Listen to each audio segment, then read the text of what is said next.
Welcome to Cars Yeah, show number 115. This is Cars Yeah, where you'll enjoy interviews with inspiring automotive enthusiasts. Mark Green is here to provide you with a fuel injection of automotive inspiration. So get in, sit down, buckle up, and get ready for a wild ride here on Cars Yeah.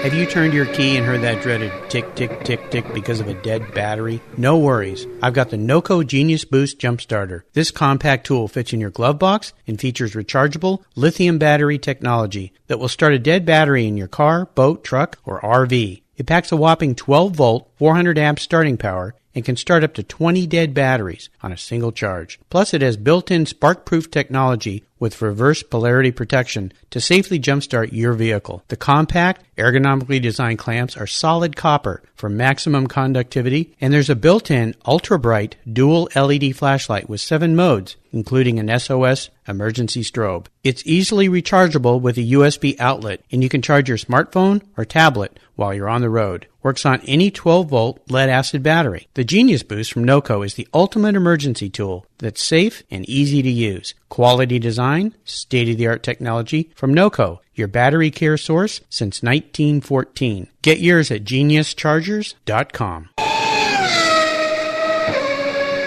Hello, automotive enthusiasts. Today I'm really excited to be talking to a special guest who's calling in all the way from Singapore, Jan Rambousek. Jan, are you buckled up and ready for a fun ride? Yeah, I'm totally ready, Mark. All right, it's great to have you here.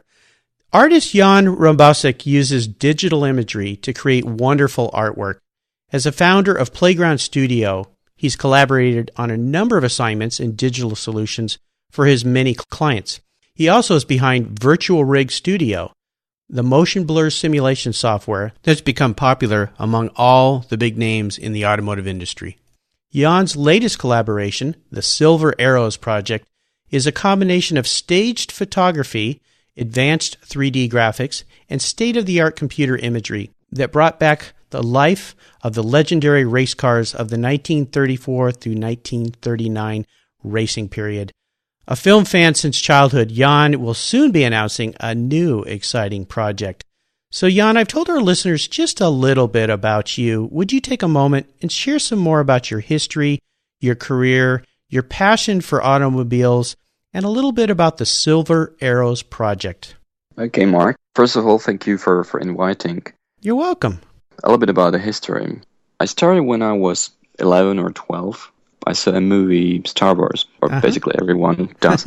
Sure. And I decided I really need to do this kind of stuff, so I started doing like a 3D graphics and digital illustrations and stuff like that. And it turns out when I was 18, so I moved to Prague, and with my friend who was an architect, so we found our first company. And we did lots of things like architecture, 3D, post-production, and lots of things. Then I end up here with Silver Arrows. Now, Silver Arrows, I found you guys when I was in Monterey during the big Monterey Race Pebble Beach weekend last August, and you guys had a booth at Retro Auto, and what you're doing at Silver Arrows is really interesting. Perhaps you could explain a little bit to our listeners what it is you guys are doing on this project. Silver Arrows is a recreation of 12 greatest moments from the years 1934 to 1939, from the pre-war Grand Prix racing. We basically looked at all the black and white images and all the videos that we could find. We discovered that there's not a lot of good resources, and the images are not very good, or they're just black and white. So we wanted to recreate these moments in a color and in a very detailed pictures. We decided that we wanted to recreate everything in color and in a large scale, so you can really see all the details.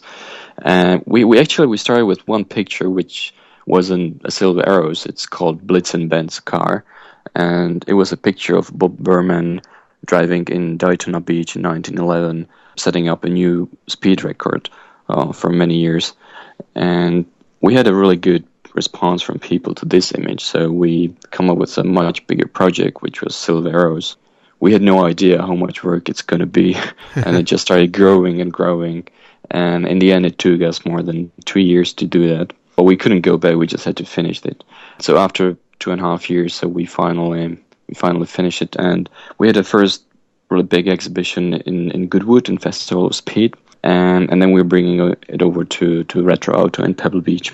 What was really interesting about those images to me is when I looked at them, I didn't know if they were actual scenes from the period or because they looked almost like color photographs, but not color photo.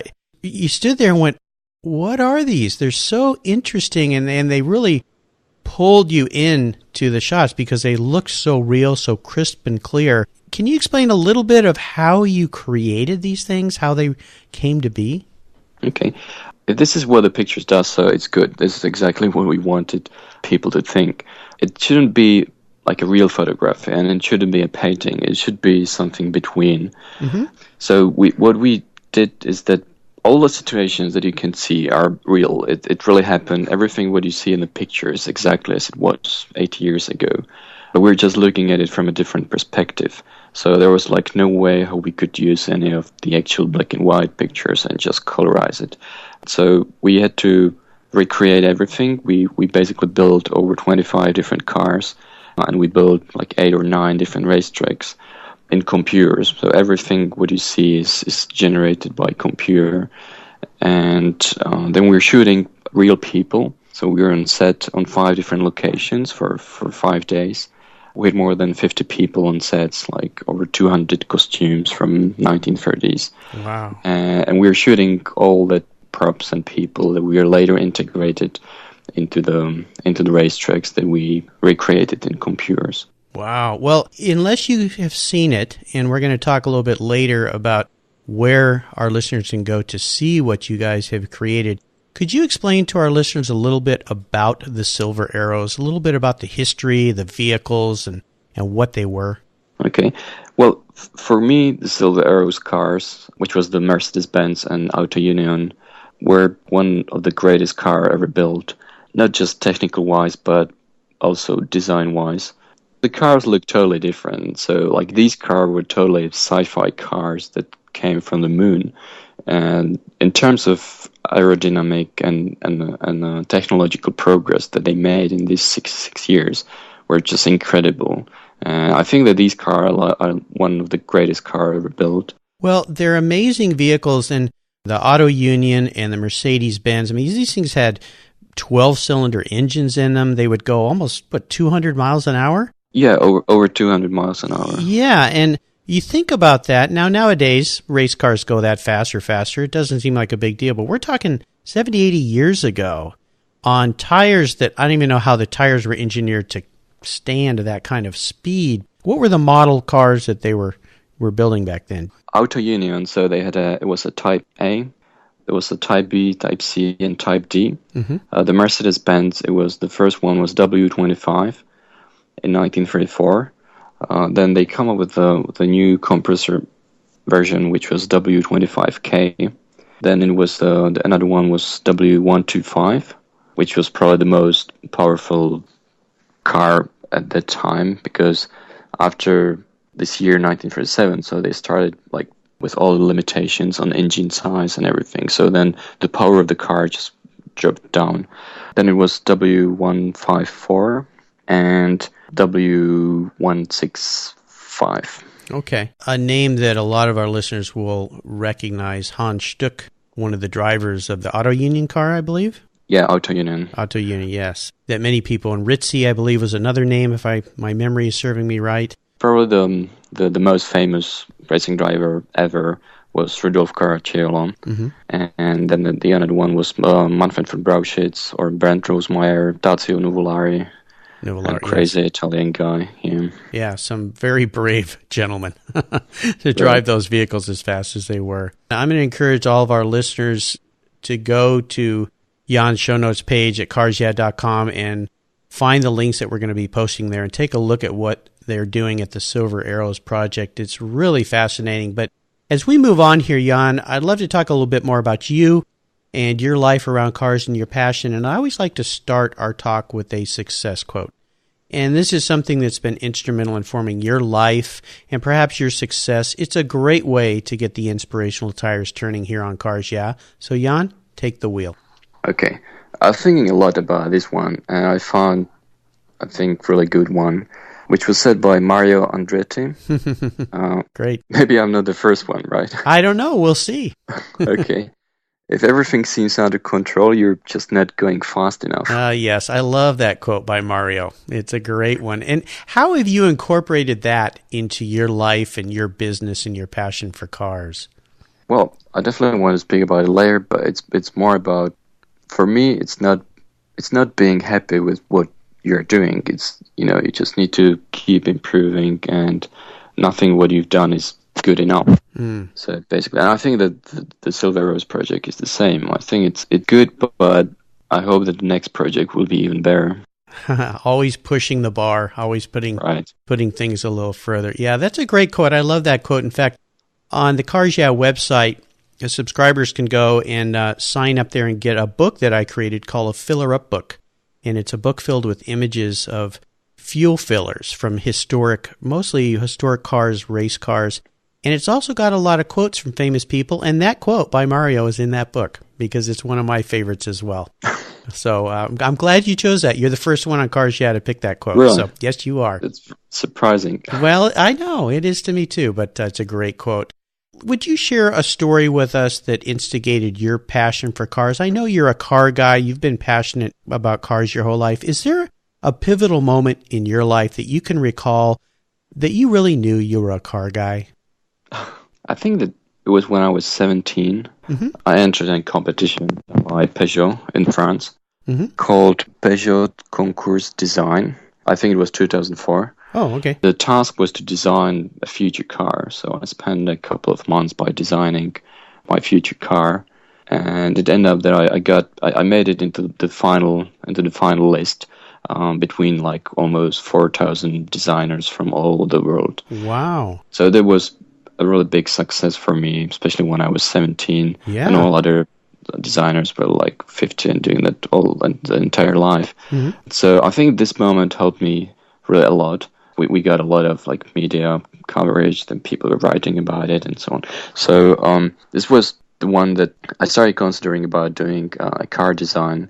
I went over to Italy, to Milan, to a design school, visiting the design school and so on. However, in the end, I decided that I don't want to be a car designer, but I think that from that moment on, so I just sticked with the cars, and most of the stuff that I'm still doing is related to cars a lot. Oh, what a fun project, and congratulations for what you did with that. My father, who's 82 years old now, entered a competition with General Motors like that when he was in high school. And he grew up in Texas in a small town and carved his design out of a block of balsa wood. And I still have it sitting here behind me. My desk, he gave it to me when I was a little boy. And I have a feeling it doesn't look quite like what you designed, because things have changed a lot, of course. But that was a pivotal moment, he said, in his life when it came to design. He became an architect, but he always loved cars. So that's fantastic. Jan, what I want to do now is take a look at some of the roads you've driven down and really crawl under the hood and maybe get our hands a little dirty here. But I would love for you to share a huge challenge or even maybe a failure that you faced in your career. More importantly, I'd love for you to tell us how you overcame that situation and what you learned from it. I think that the biggest challenge for me so far was exactly when I was 17 and I wasn't living in Prague. I was living in Pilsen, and I decided that I want to move to Prague to start my company. So it wasn't easy to come to my parents telling them that I want to quit my school and move somewhere and start doing something what they probably really didn't believe in. So that was it. How did that go for you? Because part of the, that is a tough thing. I have two children of my own. They're in 21 and 26 years old, and I'm trying to imagine if they came to me at 17 and said, Dad, I'm going to drop out of school and start my own business. My ears would certainly perk up. So obviously that was a challenge, but you went ahead and you did it. So what was motivating you at that time? I think it was really about the thing that I dreamed about doing in my future life. just simply had nothing to do with any school that I could, I could visit. Mm-hmm. So I knew that that the best thing I can do is just to move there and start doing what I want to do. This is the only way how I can learn it and how I can be good at it. So that's the way how I did it. And with my parents, it was more about it. It was more like a deal. So I had to promise that I finished the school, which I did in the end. I was visiting a school like once a month for a couple of hours, and I did the final exams.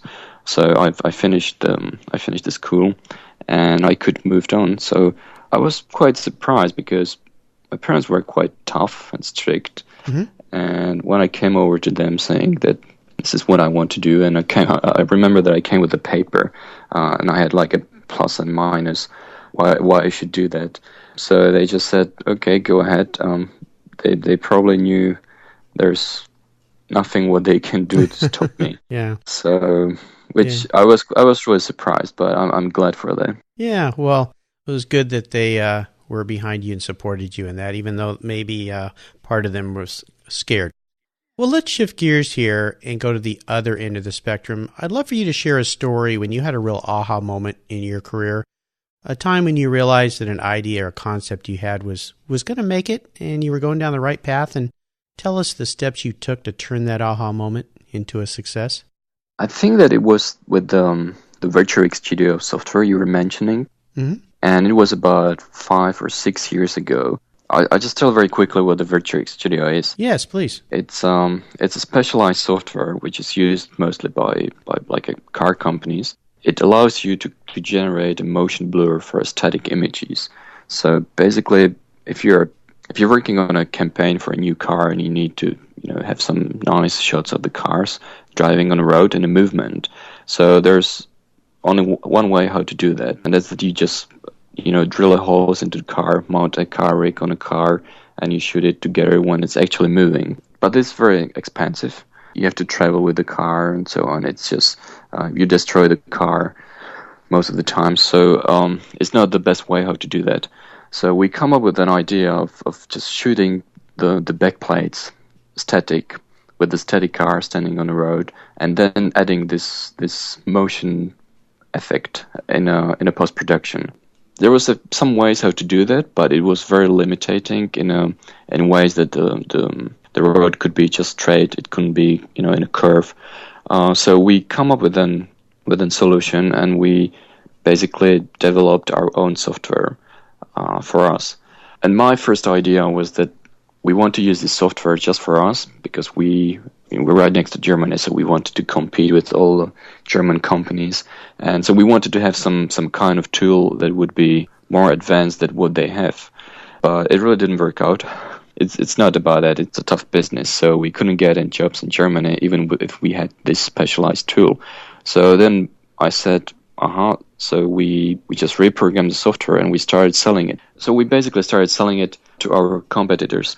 So, and now, like basically every single company, not only in Germany, but in Japan, Australia, Thailand, in US, UK, wherever. So they're using our software.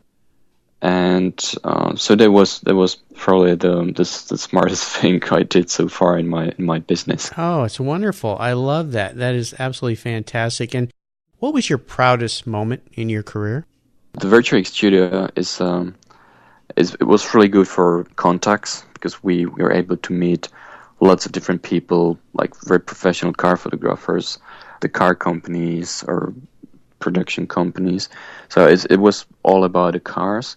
But probably the proudest business moment was the Silver Arrows. I know it's not very strictly business, but it was probably the best moment ever when we had the first exhibition in Goodwood and Festival of Speed this year, because we're lucky to be supported by Lord March, and we came over with a really big exhibition right in the middle of Goodwood. So we had almost 5 meters wide print in the center, and so there was like lots of people coming. And for example, there was some lady just coming over and crying how much she likes that. Wow, very cool. Well, for people that haven't seen it, when you see what what Jan and his team has created, you will cry. You'll be amazed because it is absolutely fantastic. I can't even really describe it. You got to just see it.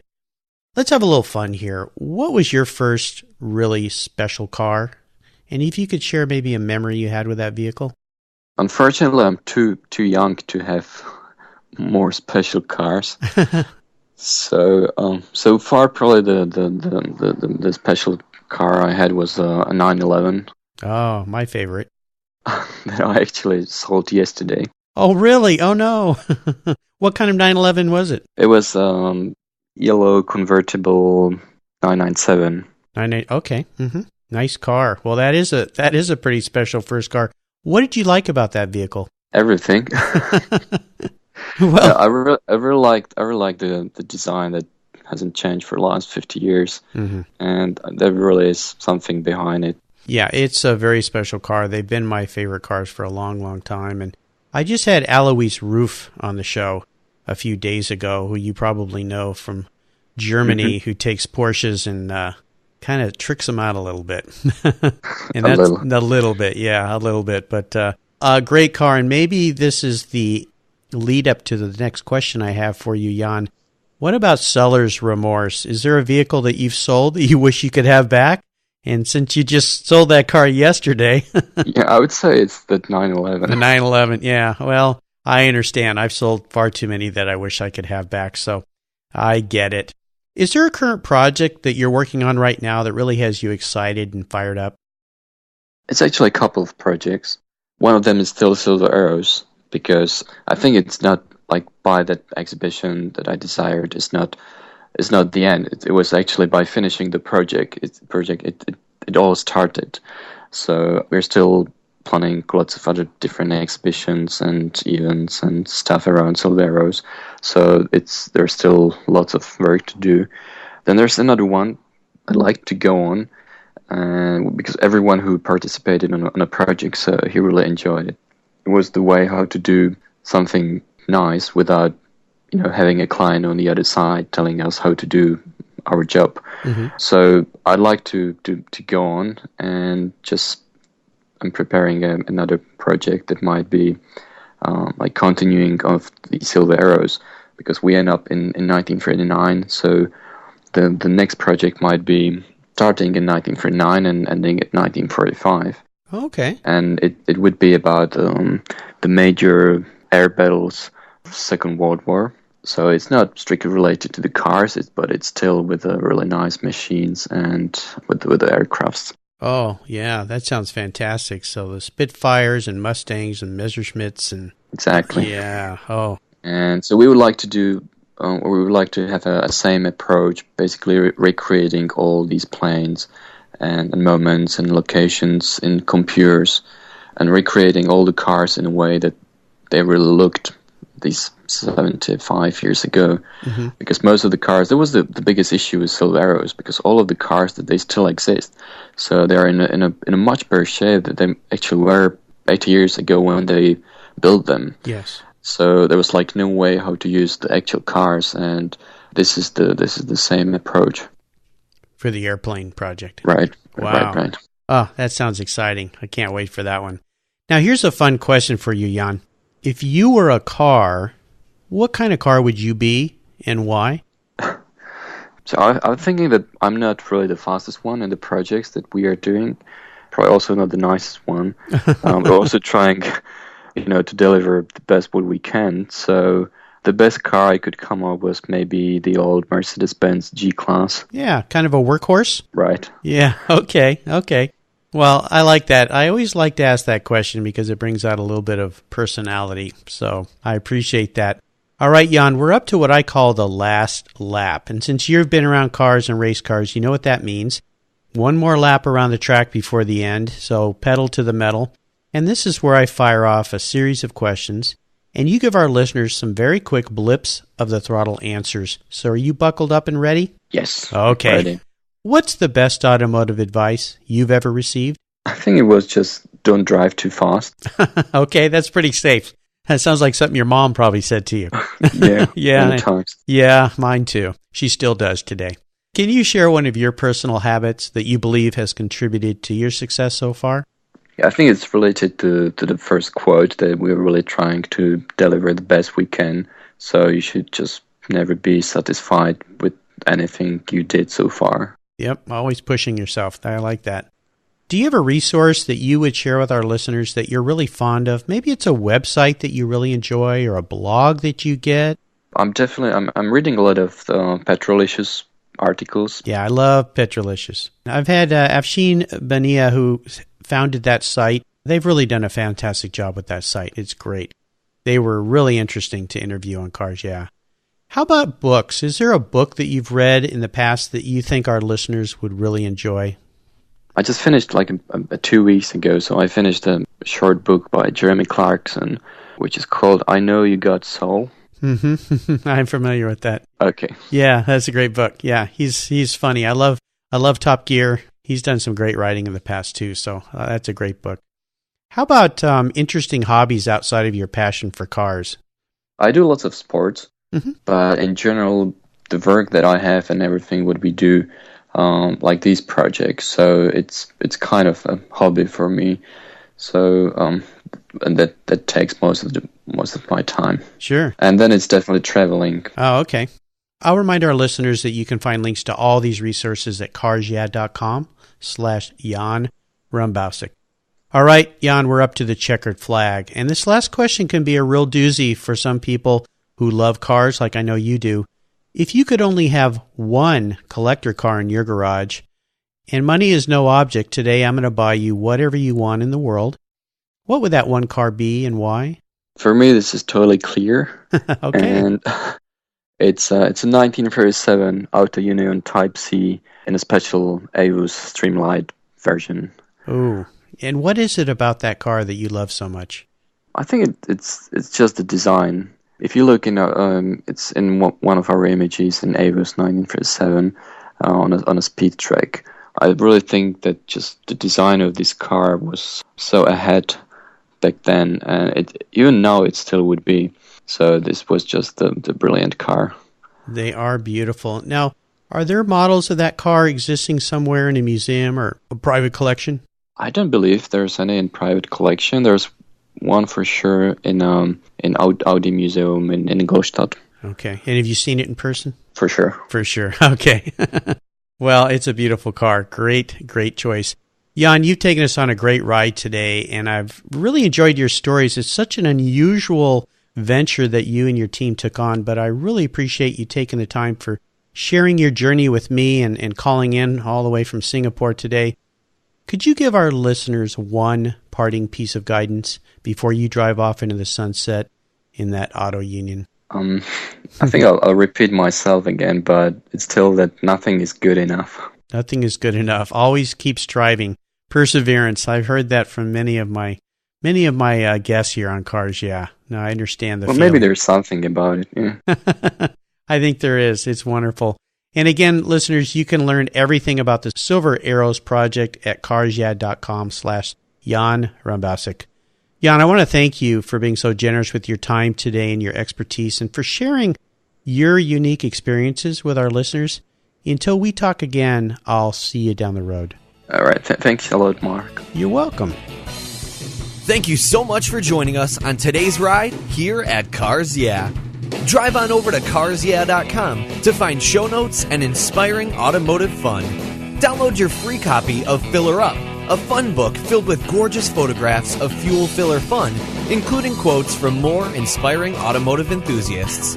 Download your copy today, and we'll see you next time on Cars Yeah.